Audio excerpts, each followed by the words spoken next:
بسم اللہ الرحمن الرحیم۔ پاکستان میں کاروبار کرنے والی بہت سی کمپنیوں نے اپنے ہاں لیگل ایڈوائزر رکھے ہوئے ہیں، قانونی ماہرین رکھے ہوئے ہیں۔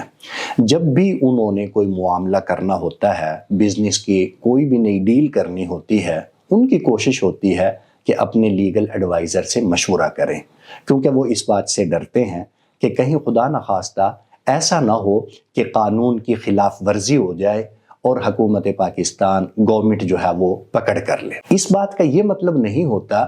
کہ انہیں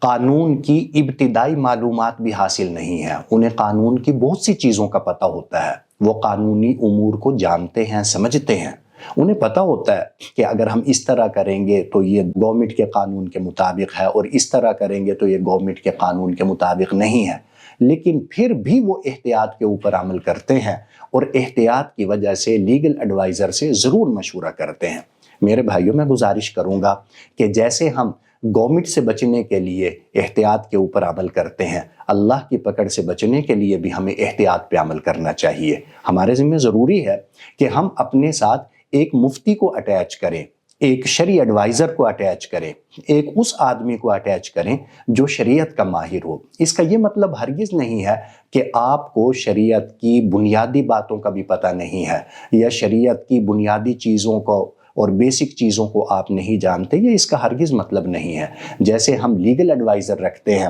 محض احتیاط کی وجہ سے، اسی طرح میں آپ سے گزارش کروں گا، یقیناً آپ کو دین کی، اسلام کی بنیادی چیزوں کا علم ہے، لیکن اس کے باوجود احتیاط کا تقاضا یہی ہے کہ جب بھی کوئی نیا کام کرنے لگیں، جیسے آپ گورنمنٹ سے بچنے کے لیے، گورنمنٹ کی پکڑ سے بچنے کے لیے لیگل ایڈوائزر سے مشورہ کرتے ہیں، اسی طرح اللہ کی پکڑ سے بچنے کے لیے اور بے برکتی سے بچنے کے لیے اور